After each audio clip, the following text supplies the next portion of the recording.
गगन बेच देंगे, कली बेच देंगे, चमन बेच देंगे अगर तुम ही यूं ही सोते।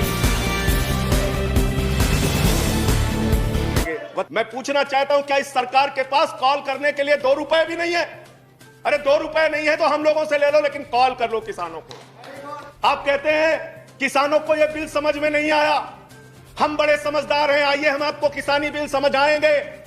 मान्यवर, इनकी समस्या ये नहीं कि किसानों को यह बिल समझ में नहीं आया, इनकी समस्या ये है कि किसानों को यह बिल समझ में आ गया है और अब ये तीनों काला कानून वापस चाहते हैं किसान। आप बड़े अकलमंद समझते हैं अपने आप को। अरे किसान को इतना मूर्ख मत समझिए भाजपा के लोगों, वो बिगड़ैल बहल की नाक में नकेल डालते हैं, आपकी सरकार के नाक में भी नकेल डाल देंगे, चिंता मत कीजिए। ये सरकार 130 करोड़ हिंदुस्तानियों की सरकार नहीं है मान्यवर, ये सरकार उन 4 पूंजीपति लोगों की सरकार है जिनके लिए कानून बनाते हैं और जिनसे चंदा लेकर ये लोग चुनाव लड़ने का काम करते हैं। जो लाल किले पे लोग आए थे वो भारतीय जनता पार्टी के लोग थे, जिन्होंने लाल किले पे हमला किया, जिन्होंने लाल किले पर तिरंगे का अपमान किया। और वो दीप सिद्धू जो भाजपा का नेता है, उसकी फोटो प्रधानमंत्री के साथ है, देश के गृह मंत्री के साथ है। भारतीय जनता पार्टी को इसका जवाब देना चाहिए कि भाजपा के नेताओं ने लाल किले का अपमान क्यों किया, तिरंगे का अपमान दी गई इस देश में। पिछले 76 दिनों से किसान आंदोलन पर है, उनके ऊपर लाठियां चलाई गई, आंसू गैस के गोले छोड़े गए, बूढ़े किसानों की आंखें फोड़ दी गई, कड़कती ठंड में पानी की बौछारें की गई, उनको आतंकवादी कहा गया, उनको गद्दार कहा गया, उनको खालिस्तानी कहा गया मान्यवर, उनको अपमानित किया गया। यहां तक कि भारतीय जनता पार्टी के एक विधायक ने कहा ये किसान नहीं आतंकवादी हैं, इनको सूट कर देना चाहिए और अगर दिल्ली पुलिस नहीं कर पाती तो मैं इनको जूतों से मारूंगा, जूतों से मारूंगा। ये भाजपा के लोग कह रहे हैं मान्यवर। इस देश के अन्नदाता जो आपको अनाज पैदा करके आपका पेट भरते हैं, आप उनको जूतों से मारने की बात करते हैं। 11 दौर की आप वार्ता कर चुके, सारी की सारी वार्ता फेल। आप कहते हैं मैं एक फोन कॉल की दूरी पर हूं। मैं पूछना चाहता हूं, क्या इस सरकार के पास कॉल करने के लिए 2 रुपए भी नहीं है? अरे 2 रुपए नहीं है तो हम लोगों से ले लो, लेकिन कॉल कर लो किसानों को, कॉल कर लो किसानों को। उनकी पीड़ा चरम पर पहुंच चुकी है मान्यवर। 165 किसानों ने अब तक अपनी शहादत दी है। आप जाइए गाजीपुर बॉर्डर पे, वहां पे 97 साल के इलम सिंह आपको मिलेंगे, उनके 2 बेटे फौज में हैं, रो रो के कहते हैं मुझे इस उम्र में ऊपर उग्रवादी कहा जा रहा है, नक्सलवादी कहा जा रहा है। उनकी पीड़ा है मान्यवर। आप जाइए टीकरी बॉर्डर पे, आप जाइए सिंगू बॉर्डर पे, पीड़ा के साथ वो लोग कहते हैं शहीद आजम भगत सिंह के वंशजों को, शहीद लाला लाजपत राय के वंशजों को, जलियांवाला बाग कांड में शहादत देने वालों के वंशजों को आप खालिस्तानी कह रहे हैं, आतंकवादी कह रहे हैं, उनको अपमानित करने का काम कर रहे हैं। मैं आपसे पूछना चाहता हूं, क्या दुश्मनी है आपकी इन अन्नदाताओं से? चलिए सब कुछ कर लिया आपने, अब तो कम से कम उनके ऊपर दया कीजिए और ये तीनों काला कानून वापस लेना ही पड़ेगा, आपको लेना चाहिए। अब आपने जुल्म की इंतहा कर दी है।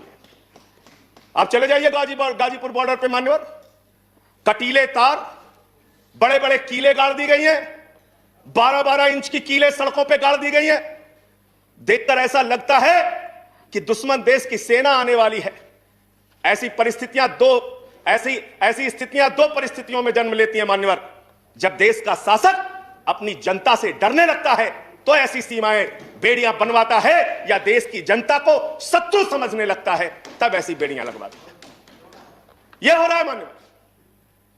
आज इनके जुर्म के कारण हिंदुस्तान के महान किसान नेता बाबा महेंद्र सिंह टिकैत के बेटे राकेश टिकैत को रोना पड़ा और यह कहना पड़ा कि भाजपा के लोग घेर कर हमें लाठियों से पीटना चाहते हैं। यह आप करा रहे हैं, यह आप करा रहे हैं। आप डेमोक्रेसी की बात यहां पर करते हैं, आप आजादी की बात यहां पर करते हैं। आपने इस देश की हालत यह बना रखी है कि राजदीप सरदेसाई जैसे वरिष्ठ पत्रकार के ऊपर आपने मुकदमे दर्ज करके पत्रकारिता को भी दबाने और उसको कुचलने का काम किया। हर तरफ जुल्म, हर तरफ एफआईआर, हर तरफ मुकदमे। जो पानी पहुंचा रहा है उस पर मुकदमा, जो डीजल दे रहा है उस पर मुकदमा, जो खाने का इंतजाम कर रहा है उस पर मुकदमा। एनआईए लगा दो, सीबीआई लगा दो, पुलिस लगा दो, जांच लगा दो। अरे वो आपके देश के नागरिक हैं। आप कहते हैं किसानों को यह बिल समझ में नहीं आया, हम बड़े समझदार हैं, आइए हम आपको किसानी बिल समझाएंगे। मान्यवर, इनकी समस्या ये नहीं कि किसानों को ये बिल समझ में नहीं आया, इनकी समस्या ये है कि किसानों को ये बिल समझ में आ गया है और अब ये तीनों काला कानून वापस चाहते हैं किसान। आप बड़े अकलमंद समझते हैं अपने आप को। अरे किसान को इतना मूर्ख मत समझिए भाजपा के लोगों, वो बिगड़ैल बहल की नाक में नकेल डालते हैं, आपकी सरकार के नाक में भी नकेल डाल देंगे, चिंता मत कीजिए। मैं यहां सुन रहा था मान्यवर, मुझे बड़ा आश्चर्य हुआ, सारी की सारी भारतीय जनता पार्टी की सांसद जितने भी नेता बोल रहे थे, कह रहे हैं कांग्रेस पार्टी ने 2019 के घोषणा पत्र में इसको लिखा था, यह बिल तो कांग्रेस पास करना चाहती थी। जीएसटी की बात करो, यह बिल तो कांग्रेस करना चाहती थी, हम इसलिए इसको कर रहे हैं। लेकिन वो सांसद यह बताना भूल गए कि जब यह बिल कांग्रेस लेकर आई थी तो उस समय स्वर्गीय अरुण जेटली जी ने और स्वर्गीय सुषमा स्वराज जी ने उस समय बिल का विरोध किया था।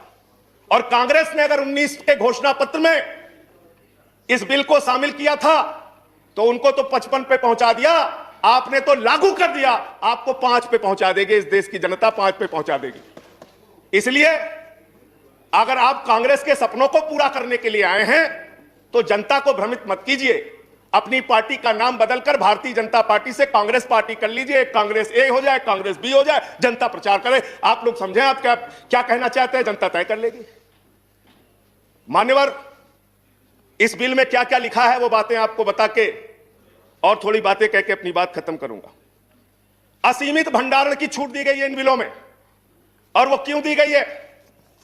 2 साल से अडानी का 100 एकड़ जमीन का लैंड यूज चेंज करने की एप्लीकेशन हरियाणा सरकार के पास पेंडिंग थी, लेकिन 7 मई को जब पूरे देश में लॉकडाउन लगा था उस समय उस लैंड यूज को चेंज करके 100 एकड़ जमीन पर अडानी को भंडारण कोल्ड स्टोरेज बनाने की छूट दी गई और 5 जून को ऑर्डिनेंस के जरिए असीमित भंडारण और कोल्ड स्टोरेज बनाने की छूट दी गई। तो यह बिल किसानों के लिए नहीं लाया गया, अपने 4 पूंजीपति मित्रों के लिए यह सरकार यह काला कानून लेकर आई है। उन्हीं को फायदा पहुंचाने के लिए काला कानून लेकर आया गया है, उन्हीं के लाभ पहुंचाने के लिए काला कानून। यह सरकार 130 करोड़ हिंदुस्तानियों की सरकार नहीं है मान्यवर, यह सरकार उन 4 पूंजीपति लोगों की सरकार है जिनके लिए कानून बनाते हैं और जिनसे चंदा लेकर ये लोग चुनाव लड़ने का काम करते हैं। यह उनके लिए बनाई गई है मान्यवर। इस सरकार में कहा गया दिल्ली के मुख्यमंत्री के बारे में कि किसानों का साथ दे रहे हैं, किसानों का साथ दे रहे हैं। मैं पूरी जिम्मेदारी के साथ कहना चाहता हूं सदन के अंदर, दिल्ली के मुख्यमंत्री अरविंद केजरीवाल, आम आदमी पार्टी किसानों का साथ दे रही थी, देती रहेगी। और आपने हमसे 9 स्टेडियम मांगा जेल बनाने के लिए, केजरीवाल जी ने इनकार किया। हम वहां पानी का इंतजाम कर रहे हैं, आप पानी का इंतजाम रोक रहे हैं। हम वहां शौचालय का इंतजाम कर रहे हैं, आप वहां शौचालय का इंतजाम रोक रहे हैं। आप वहां पर लोगों को पानी, खाना, शौचालय इस तक पर प्रतिबंध लगाना चाहते हैं। इंटरनेट, वो दुश्मन देश के नागरिक है क्या? उनके साथ इस तरह का व्यवहार आप कर रहे हैं। एक माहौल बनाया गया 26 जनवरी को, लाल किले पे हमला, लाल किले पे हमला। 7 रूट पे किसान ट्रैक्टर रैली लेके निकला मान्यवर, तिरंगा रैली लेके निकला, और 7 रूट पर कहीं किसान ने कोई उपद्रव नहीं किया, कोई हिंसा नहीं की। जो लाल किले पे लोग आए थे वो भारतीय जनता पार्टी के लोग थे जिन्होंने लाल किले पे हमला किया, जिन्होंने लाल किले पर तिरंगे का अपमान किया। और वो दीप सिद्धू जो भाजपा का नेता है, उसकी फोटो प्रधानमंत्री के साथ है, देश के गृह मंत्री के साथ है। भारतीय जनता पार्टी को इसका जवाब देना चाहिए कि भाजपा के नेताओं ने लाल किले का अपमान क्यों किया, तिरंगे का अपमान क्यों किया। मैं ये कहना चाहता हूं मान्यवर, आज वो दीप सिद्धू संजय जी कंक्लूड कीजिए। सर सबको समय मिला, मुझे भी थोड़ा समय दिया। I have given sufficient time. सबको समय दिया, मुझे भी समय दिया। नो 10 मिनट देंगे सर, 10 मिनट दिया मैं। मान्यवर, दीप सिद्धू भाजपा का नेता, वो फरार है जिसने लाल किले पे हमला किया, जिसने तिरंगे का अपमान किया। अपनी घिनौनी राजनीति के चक्कर में ये लोग कहां तक जा सकते हैं, इसका सच है ये जो सामने आया है। आप एमएसपी देने की बात कहते हैं, आप कहते हैं हम इस देश के किसान को एमएसपी देंगे। बड़ी अजीब बात है मान्यवर, इस देश के किसान को एमएसपी देने के नाम पर क्या कर रहे हैं ये? मैं उत्तर प्रदेश की खबर बता रहा हूं। 10 धान के क्रय केंद्रों पर 10 अधिकारियों के खिलाफ एफआईआर हुई क्योंकि क्रय केंद्र में खरीद में एमएसपी में गड़बड़ी की गई। इसी तरीके से 1 रुपए किलो गोभी बिक रही थी तो किसान ने अपनी गोभी पे ट्रैक्टर चला दिया। उत्तर प्रदेश की खबर।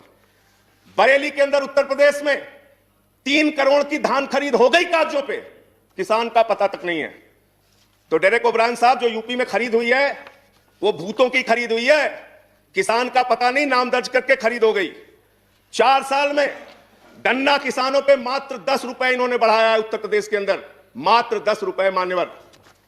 तो इसलिए ना आप एमएसपी देना चाहते हो, ना किसान को उसके फसल का दाम देना चाहते हो।